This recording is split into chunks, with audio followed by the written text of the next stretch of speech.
Dalawang bata ang patay sa pagsabog sa bahay sa Valenzuela City. Ang bahay ginawa palang imbakan at pagawa ng paputok. Nasa frontline ng balitang yan si Gary De Leon.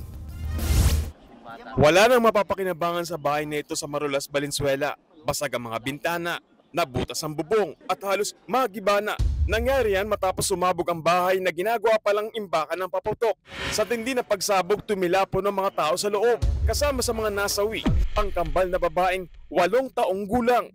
Mula po doon hanggang tumama siya sa pader, tapos saka siya bumagsak doon sa baba. Yung isang bata? Hindi ko po yung bata, sumabit daw po eh. Habang natagpuan naman sa mga debris ang iba pa nilang mga kaanak na nasabugan ng mga paputok. Duguan at walang mga malay ang 7 miyembro ng pamilya, agad dinala sa ospital.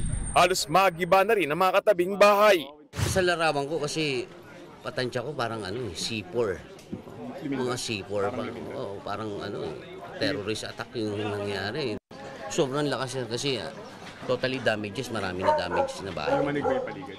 Oo sir, umabot yun siguro mga 3 kilometers ang inabot. Oo, napagyanig. Agad kinordon ang lugar at pansamantalang ipinagbawal ang mga residente na lumapit sa ground zero. Base sa investigasyon, mga kwitis ang nakaimbak sa sumabog na bahay.